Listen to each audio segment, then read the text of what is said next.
Hello friend, मैं रामदीन। आज इस साइंस का एक महत्वपूर्ण टॉपिक यानी कि ह्यूमन न्यूट्रिशन यानी कि मानव पोषण से संबंधित पूरा कंसेप्ट देखेंगे, पूरा चैप्टर देखेंगे। जो भोजन के कंपोनेंट यानी कि भोजन के जो अवयव होते हैं यानी कि कार्बोहाइड्रेट, फैट्स यानी यानी वसा, प्रोटीन, वाटर यानी जल, मिनरल्स यानी कि खनिज, विटामिन और फाइब्रस यानी कि रेशे, इनके बारे में कंप्लीट अध्ययन करेंगे, जहाँ से हर कंपटीशन एग्जाम में कहीं ना कहीं से प्रश्न पूछ लिए जाते हैं घुमा फिरा कर। चलो देखते हैं। सबसे पहले कार्बोहाइड्रेट। जो कार्बोहाइड्रेट होते हैं सामान्यतः मीठे प्रकृति के होते हैं, यानी कि कार्बोहाइड्रेट साधारणतः चीनी होते हैं। जो इनका निर्माण होता है यानी कि C carbon, O oxygen, H hydrogen, इनका जो अनुपात होता है 1:2:1 के अनुपात में ये विलीय होते हैं, यानी कि कार्बोहाइड्रेट मिला के बनाते हैं। ठीक। और कार्बोहाइड्रेट के जो प्रकार होते हैं ये 3 प्रकार के होते हैं। पहला जो होता है मोनोसैकेराइड। अब मोनोसैकेराइड से ही इसका मतलब ग्लूकोज, फ्रक्टोज इसके अंतर्गत आते हैं। इसके अंतर्गत ही डायरेक्ट ऊर्जा मिलती है, यानी कि ग्लूकोज ही हमें डायरेक्ट एनर्जी देता है। जिस कोई भी डॉक्टर किसी भी व्यक्ति की जब तबीयत खराब हो जाती है तो हमेशा सबसे पहले ग्लूकोज की ही मतलब डॉक्टर देते हैं ग्लूकोज, क्योंकि एनर्जी सबसे पहले ग्लूकोज ही लाता है। ठीक। जो इसका फार्मूला जो होता है ये कहाँ से प्राप्त होते हैं, ये दोनों चीज़ कहाँ से प्राप्त होते हैं? ये मीठे फल और शहद से प्राप्त होते हैं। कहाँ से? मीठे फल और शहद से। ठीक, शहद से प्राप्त होते हैं। और इसका जो सूत्र होता है ग्लूकोज फ्रक्टोज का ये या फिर तो C6H12O6 होता है। ठीक है। अब डाइसैकेराइड आते हैं। डाइसैकेराइड वो है जब दो मोनोसैकेराइड मिला के जो बनते हैं अणु जिनके उनको डाइसैकेराइड कहते हैं। ये मोनोसैकेराइड की अपेक्षा कम मीठे होते हैं। ठीक है। मोनोसैकेराइड की अपेक्षा कम मीठे होते हैं। अब देख लेते हैं कहाँ से बनते हैं, क्या सूत्र होते हैं। तो सबसे पहले सुक्रोज का देखते हैं। सुक्रोज जो होता है ये गन्ना, चीनी, चुकंदर के जो जड़ें होती हैं वहाँ से प्राप्त होते हैं सुक्रोज। अब मल्टोज जो होता है जव अनाज में पाया जाता है। जो लैक्टोज होता है ये दूध में पाया जाता है, मिल्क में। और सबसे ज़्यादा लैक्टोज कहाँ पाया जाता है? सबसे अधिक लैक्टोज लेडीज के मिल्क में होता है, यानी कि माँ के दूध में होता है सबसे ज़्यादा लैक्टोज। जो इसका जो सूत्र होता है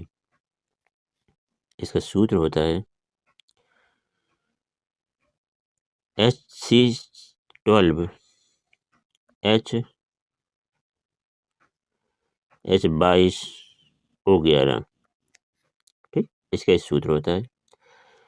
अब पॉलीसैकेराइड कई मोनोसैकेराइड को मिला के बनते हैं। इनकी जो प्रक्रिया होती है बहुत जटिल होती है, बहुत ही जटिल होती है। सबसे पहले देख लेते हैं मंड क्या होता है। मंड या स्टार्च। जो मंड होता है ये चोकर के छिलके होते हैं वो, यह जो कैप्सूल का ऊपरी परत होता है वो मंड का बना होता है, यानी कि स्टार्च का बना होता है। अब देख लेते हैं ग्लाइकोजन। जब ये ग्लाइकोजन जब हम किसी खाना को खाते हैं जो ऊर्जा कार्बोहाइड्रेट से मिलती है वो शरीर में प्रयोग हो जाती है, जो प्रयोग नहीं हो पाती वो शरीर के यानी कि त्वचा के अंदर ग्लाइकोजन के रूप में एकत्रित हो जाती है। ठीक है। सेल्यूलोज, सेल्यूलोज क्या होता है? ये पेड़ पौधे में पाया जाता है।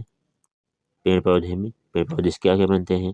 कागज बनता है, नोट बनते हैं, नोट बनते हैं, वस्त्र बनते हैं, ये सारे चीज सेल्यूलोज के होते हैं। काइटिन, काइटिन क्या होता है? काइटिन देखते हैं। काइटिन एक जो कीट जो होते हैं, कीट पतंगे जिनको बोलते हैं, इन्हीं के ऊपरी कीट पतंगों में पाया जाता है, यानी कि कीड़े मकोड़ों में पाया जाता है। इनकी मछली का ऊपरी जो खुरदुरा खुरदुरा जो पृष्ठ होता है वो काइटिन का बना होता है। इसका बना होता है काइटिन का। ठीक है। तो जो मोनोसैकेराइड होता है ये जल में घुलनशील होता है। क्या होता है? जल में घुलनशील। डाइसैकेराइड भी जल में घुलनशील होता है और पॉलीसैकेराइड जल में अघुलनशील, यानी कि जल में घुलनशील नहीं होता। ठीक। इसके और अच्छे तरीके से समझ लेते हैं थोड़ा बहुत। जो कार्बोहाइड्रेट से जो भोजन हमें परिवर्तित होता है, कार्बोहाइड्रेट पचने के बाद ग्लूकोज में परिवर्तित हो जाता है और ग्लूकोज ऑक्सीजन के द्वारा ऑक्सीकृत होकर शरीर को ऊर्जा प्रदान करते हैं।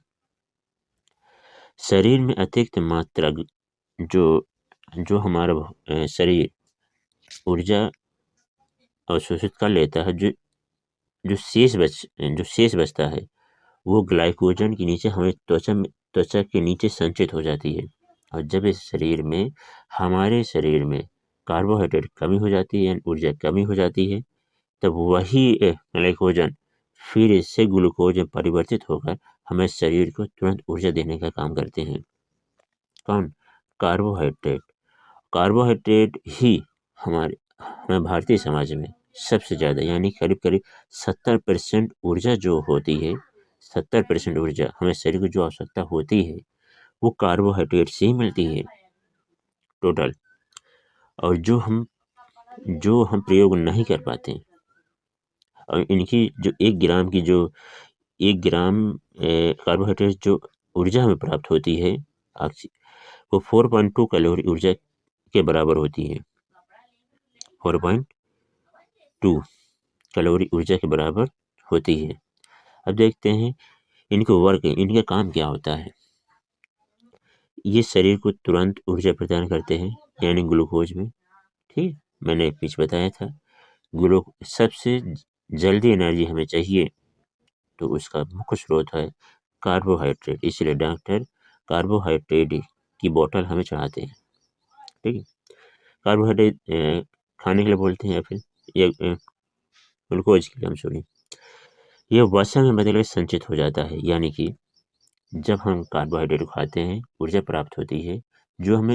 जो अतिरिक्त कार्बोहाइड्रेट है वो त्वचा के नीचे संचित रूप में जमा हो जाती है और बाद में इसी को क्या बोलते हैं? वसा बोलते हैं। क्या बोलते हैं? वसा के रूप में संचित हो जाती है।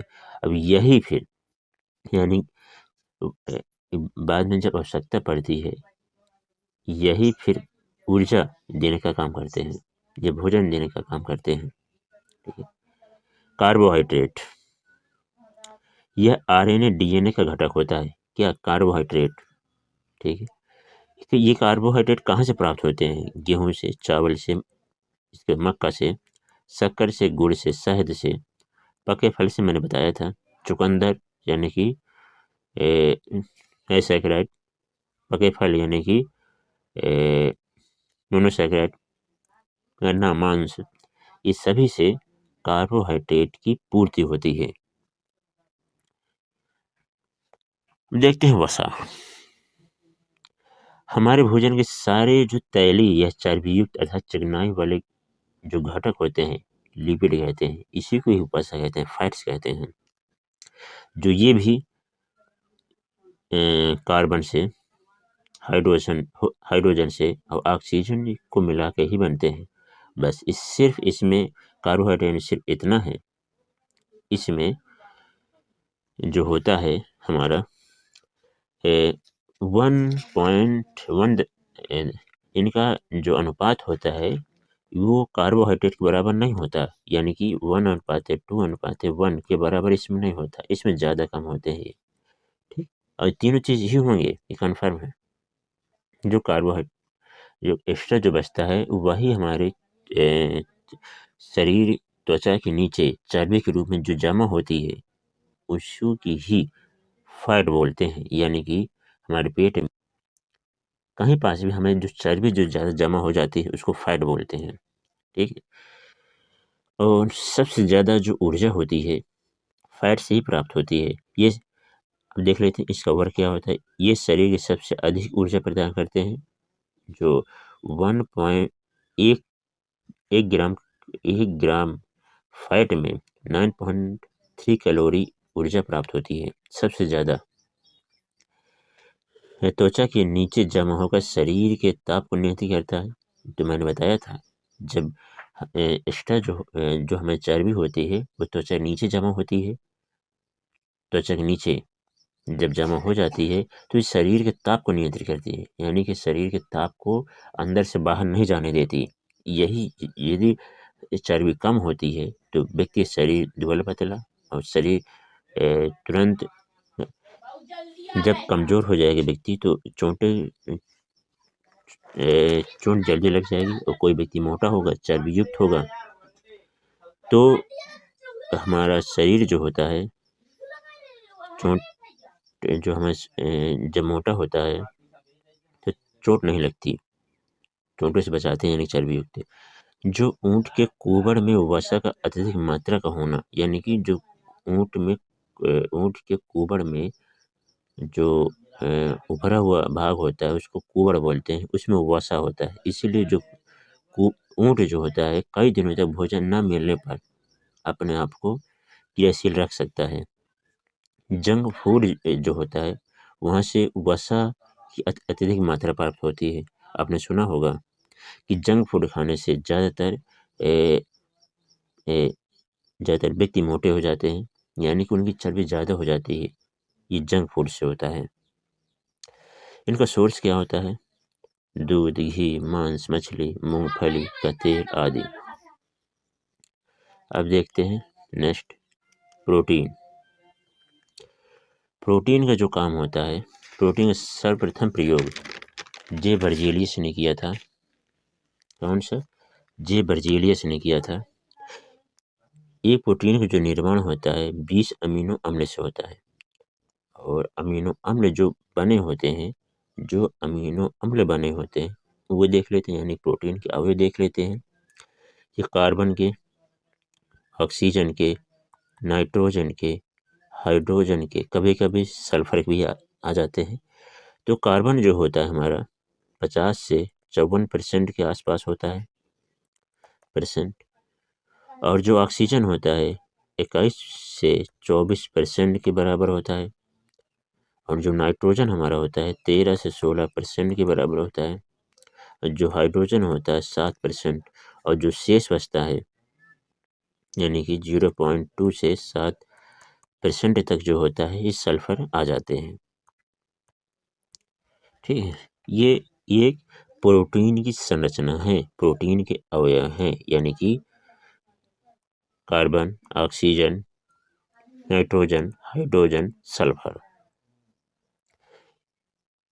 ज़्यादातर 4 होते हैं, कभी कभी 5 भी आ जाते हैं। ठीक है, अब देखते हैं कुछ इनके प्रयोग, इनके वर्क देखते हैं। इनका जो वर्क होता है, जो मेन वर्क होता है प्रोटीन का, ये कोशिकाओं की वृद्धि और मरम्मत करती है। यानी कि हम जानते हैं हम यदि प्रोटीन खाया जाए तो शरीर सबसे ज़्यादा हेल्दी, कोई भी जिम व्यक्ति कोशिकाओं की वृद्धि यदि करता है तो हमेशा प्रोटीन ही का सेवन करता है। ये वसा कार्बोहाइड्रेट के अभाव में प्रोटीन शरीर को ऊर्जा प्रदान करता है, यानी कि ऊर्जा भी देता है। ये 1 ग्राम प्रोटीन में 4.3 कैलोरी ऊर्जा निकलती है। ये इसका काम सबसे ज़्यादा जो होता है वह कोशिकाओं की वृद्धि और मरम्मत करना होता है। ये ऊर्जा भी देता है कम मात्रा में। ठीक है, अब देखते हैं और कुछ इसका कारण। कुछ प्रोटीन जो होते हैं हार्मोन के संश्लेषण में भाग लेते हैं। ये एंटीबॉडीज के रूप में शरीर की सुरक्षा करते हैं। अब इनका सोर्स देखते हैं क्या है। इनका जो सोर्स होता है दूध, पनीर, अंडा, दाल, सोयाबीन, मांस, मछली आदि। ठीक, कोई भी व्यक्ति को बॉडी यदि जिम में जाकर बनाना चाहता है तो आपने सुना होगा दूध, पनीर सबसे ज़्यादा, सोयाबीन, चना की दाल, मूंग की दाल, सोयाबीन की दाल सबसे ज़्यादा खाता है, अंडा भी खाता है। ठीक, अब देखते हैं विटामिन। जो विटामिन होता है, विटामिन शब्द का प्रयोग सर्वप्रथम फूंक ने किया था। जो विटामिन के प्रकार होते हैं A, B, C, D, E, K। ठीक है, अब विटामिन के प्रकार ज़्यादातर दो भागों में डिवाइड कर सकते हैं। एक जल में घुलनशील विटामिन, इनको B, C होता है। एक होते हैं वसा में विटामिन, वसा में घुलनशील विटामिन जो B और C को छोड़ने के बाद यानी कि A, D, E और K जो शेष बचे ये वसा में घुलनशील विटामिन होते हैं। देखते हैं विटामिन के रासायनिक नाम जो होते हैं, विटामिन के रासायनिक नाम देख लेते हैं। विटामिन के रासायनिक नाम की ट्रिक की विधि से याद रखेंगे हम लोग। सबसे पहले इसका जो विटामिन के रासायनिक नाम देखते हैं। रथेक्टॉफी, इसको यदि आपने याद रख लिया तो सबसे पहले वाला A, दूसरा वाला B, विटामिन B, फिर C, फिर D, फिर E, फिर K, ये इतने विटामिन हैं। इनके रासायनिक नाम देखते हैं। ए से मतलब होता है रेटिनॉल, र से मतलब होता है रेटिनॉल, रेटिनॉल, थ से होता है थायमिन,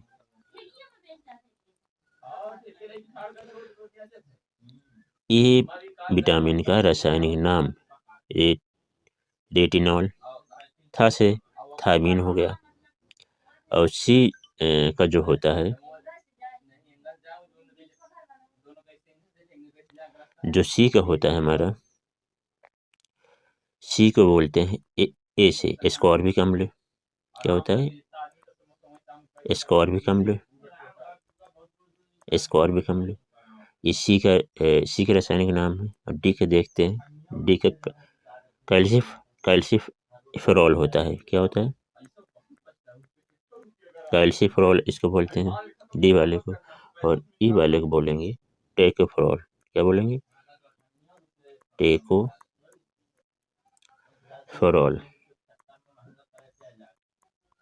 टेकोफेरॉल बोलेंगे इसको। फिर से बोलेंगे फिलिकोनिन, फिलिकोनिन, फिलिकोनिन,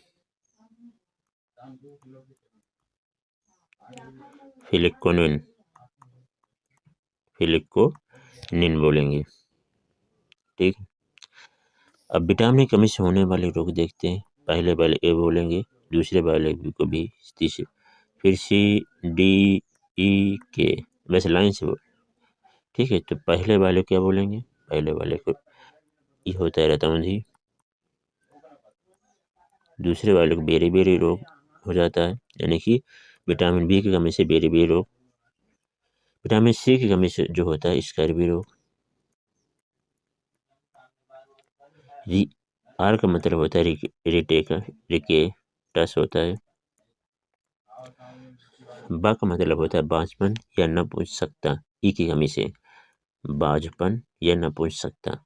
रस से मतलब होता है रक्त का थक्का न जमना। जब ये कमी जब आती है, रक्त का थक्का न जमना, जब ये कमी आती है तो एक के की कमी से होता है। अब देखते हैं नेक्स्ट, खनिज यानी मिनरल्स। जो हमारे खनिज होते हैं, खनिज आकार में पदार्थ होते हैं।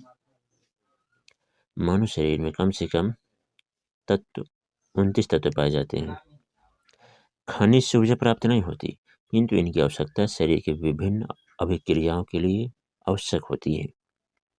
जैसे कैल्शियम और फास्फोरस, Ca और P, इन दोनों का ज़्यादातर जो संबंध होता है दांतों और हड्डियों की रचना करने में होता है। यही यदि कैल्शियम फास्फोरस कमी हो जाए तो दांत कमजोर, ये दांतों में खराबी आ जाएगी। ठीक है। F का मतलब होता है फ्लोरीन। यदि फ्लोरीन के जो काम होता है दांतों और हड्डियों की सुरक्षा करना होता है।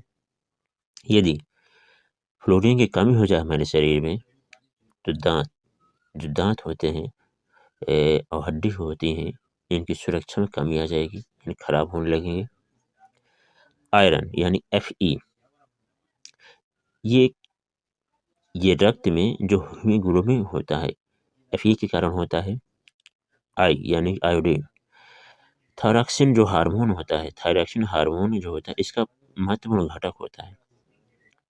यदि आयोडीन की कमी हो जाए तो घेंगा या जड़ मानवता रोग हो जाएगा। ठीक है। अब जड़ मानवता रोग क्या होता है ये भी देख लेते हैं। जड़ मानवता रोग, जो छोटे बच्चे होते हैं उनको यदि आयोडीन न दिया जाए तो उनकी वृद्धि रुक जाती है। उसको ही जड़ मानवता रोग कहते हैं, यानी कि छोटे कद के होते, उनकी हाइट ज़्यादा बढ़ेगी नहीं। अब देखते हैं वाटर। आपको मालूम है कि पूरे पृथ्वी में 71% लगभग जल होता है।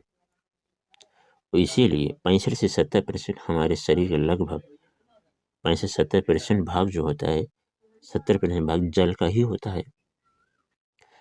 जल मानव शरीर के ताप को पसीने तथा वाष्पन द्वारा नियंत्रित करता है, यानी जल के द्वारा ही शरीर के तापमान, पसीने जब निकलता है या वाष्पन होता है, ताप को नियंत्रित करता है शरीर के।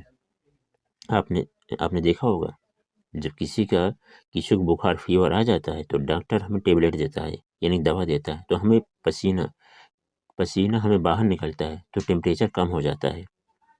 ठीक। अगला देखते हैं, यह शरीर की सभी कोशिकाओं का महत्वपूर्ण घटक है, यानी कि सभी कोशिकाओं का मतलब यानी सेल में, सभी महत्वपूर्ण सेल में जितनी भी कोशिकाएं होती हैं उसमें जल होता है। रक्त में ले लिया जाए, जब प्लाज्मा ले लिया जाए, देखो प्लाज्मा में 90% जल होता है, यानी कि हर एक चीज में जल होता है। इसलिए एक वयस्क व्यक्ति को औसतन 5 से 6 लीटर जल प्रतिदिन पीना चाहिए। जो हमारा भोजन है उसमें जल ना हो तो जो पाचन क्रिया है वो खराब हो जाएगी, यानी कि ये प्रकृति के सबसे उत्तम घोलक होता है। यदि भोजन के साथ जल न पिए तो पाचन क्रिया की जो क्रिया है वो प्रभावित होगी। इसीलिए हमें जल में हर चीज, चाहे ब्लड हो चाहे पाचन क्रिया में हो, किसी भी चीज में उत्तम घोलक का काम करता है। देखते हैं रेशे क्या होते हैं। रेशे मानो भोजन का प्रमुख अंग होता है जो भोजन की मात्रा को बढ़ाता है किंतु ऊर्जा नहीं देता है। याद रखना, जो रेशे होते हैं, रेशा होता है भोजन, ये रेशे ऊर्जा देने काम नहीं करते हैं। पानी अवशोषण की क्षमताएं रेशों में अपने वजन से 15 गुनी ज्यादा होती है। इसके कारण मल में जल की मात्रा अधिक बनी रहती है, जिससे कब्ज होने की, यानी कि यदि हम भोजन के साथ जब ग्रहण करें, जो हमें रेशे होते हैं हमें पानी सोखने की क्षमता ज़्यादा होगी। जब ज़्यादा होगी तो वही वाला भोजन हमें पेट में जाएगा। जब पेट में जाएगा पानी ज़्यादा होगा तो उसमें यानी कि कब्ज नहीं बनेगा। सेकंड देखते हैं, जिस भोजन में रेशों की मात्रा अधिक होती है वह जल्दी भोजन पच जाता है, यानी कि जब भोजन पानी ज़्यादा होगा तो पाचन क्रिया तीव्र होगी। पाचन यदि रेशे कम हो गए तो पानी कम होगा, क्योंकि रेशे ही तो पानी को सोखते हैं। अगला, भोजन में रेशों की उपस्थिति कोलेस्ट्रॉल के स्तर को कम कर देती है। अगला, रेशों की अधिकता वाला भोजन रक्त में ग्लूकोज की मात्रा को कम कर देता है। यदि भोजन में पर्याप्त रेशे हो तो गुर्दे की पथरी की संभावना कम हो जाती है, यानी कि ज़्यादा पानी पीने से जो पथरी बन जाती है लोगों के पेट में, यानी पेट में, वो संभावना बहुत कम हो जाएगी। अब इन कमी से होने वाले रोग देखते हैं। कार्बोहाइड्रेट यदि कम हो जाए तो यानी वजन कम हो जाएगा। आपको मालूम है कि ऊर्जा देता है। अब यही यदि ऊर्जा देता है, कार्बोहाइड्रेट कम हो जाता है, तो यदि कम हो जाए, ज़्यादा हो जाए, ज़्यादा हो जाता है, यही वसा के हमें त्वचा के नीचे फैट के रूप में जमा हो जाता है। अब यदि यही कम हो जाए तो वजन कम हो जाएगा, और ज़्यादा हो जाए तो मोटापा बढ़ जाएगा। इसीलिए कंट्रोल कम करना पड़ता है। प्रोटीन के विषय में देख लेते हैं। जो प्रोटीन की कमी से जो रोग होते हैं, क्वाशर को रोग होता है, और एक और होता है मेरेस्मस रोग होता है। ये प्रोटीन की कमी से होता है। ये प्रोटीन और कैलोरी यानी ऊर्जा दोनों कमी से रोग होते हैं। इससे शरीर में वृद्धि का रुक जाना, शरीर दुर्बल हो जाना, त्वचा रूखी हो जाना, झुर्रियाँ आ जाना, सब जितने भी यानी कि होते हैं, ये प्रोटीन की कमी के कारण होते हैं। और प्रोटीन यदि अधिक ले लें तो पाचन तंत्र, गुर्दे को प्रभावित करते हैं। वसा देखते हैं। ये वसा ज़्यादा ले पहले यदि कम ले तो शरीर मांसपेशियाँ कमज़ोर पड़ जाएंगी, और ज़्यादा रहे तो मोटापा बढ़ जाएगा। यानी कि एक रोग और होता है, एथेरोस्क्लेरोसिस रोग होता है। इस रोग को जो बोलते हैं हम,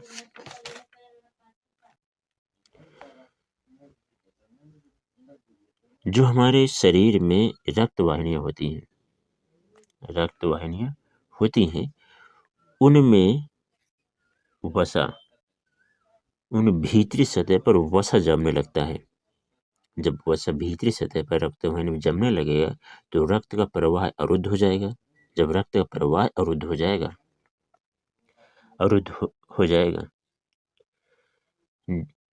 तो हृदय की जो धड़कन, स्पीड यानी कि जो गति है, नियंत्रित नहीं रहेगी। इसी रोग को ही एथेरोस्क्लेरोसिस रोग बोलते हैं। ठीक है, अब देखते हैं नेक्स्ट, मानव शरीर के संगठन, यानी कि जो हमारा शरीर बना होता है, जो जल का होता है करीब 65% के आसपास होता है, प्रोटीन का होता है 14 से 15%, या 17% के आसपास, जो वसा का होता है, फैट का 12% के आसपास, जो कार्बोहाइड्रेट का 1%, खनिज और विटामिन लगभग 7% के आसपास होता है। यह मानव शरीर, कोई भी मानव शरीर का जो संघटक है, अवयव है, ये परसेंट में लगभग होते हैं, ये परसेंट में। ठीक है, अब देखते हैं जो भारतीय भोजन में खाद्य पदार्थों के जो भाग होते हैं, कौन भाग कितने परसेंट होता है। जो सबसे ज़्यादा मैंने बताया था 65 से 70%, यानी कि कार्बोहाइड्रेट पाया जाता है। ठीक है, और वसा करीब 25 से 30% ये वसा होता है, कम ग्रहण करते हैं। और सबसे कम जो ग्रहण करते हैं वो 15% ये प्रोटीन होता है। ठीक, अब देखते हैं पोषकों के ऑक्सीकरण से प्राप्त ऊर्जा, यानी कि जो हमारे जो मेन है, जैसे वसा हो गया, कार्बोहाइड्रेट, प्रोटीन, इनसे एक एक ग्राम में कितना ऊर्जा निकलेगी। तो सबसे ज़्यादा मैंने बताया था फैट में, यानी कि वसा में 9.3 कैलोरी। इसके बाद कार्बोहाइड्रेट 4.2 कैलोरी के लगभग, और प्रोटीन का जो स्तर होता है इस सबसे कम होता है 4.1, क्योंकि इसका जो मेन काम होता है कोशिकाओं की संरचना, मरम्मत करना होता है, नई सेल का निर्माण करना होता है। ठीक, ये प्रोटीन, बल्कि इसलिए इसका सबसे लास्ट में ऊर्जा काम आता है। अगला देखते हैं, जो कार्य अनुसार है, जो ऊर्जा जो एक व्यक्ति को डेली आवश्यकता जो हमें चाहिए, जो बैठकर काम करने वाले, यदि कोई पुरुष है तो 2500 कैलोरी ऊर्जा डेली हमें चाहिए, कोई स्त्री है तो 2100, यदि साधारण व्यक्ति कोई काम करता है 3000 कैलोरी के आसपास हमें ऊर्जा चाहिए, और वही कोई लेडीज यदि स्त्री है तो 2500 के आसपास कैलोरी हमें चाहिए। यदि कोई कठिन परिश्रम कोई व्यक्ति करता है तो पुरुष हमेशा 3600 कैलोरी के आसपास हमें चाहिए, स्त्री वही चाहिए हमेशा 3000 के आसपास।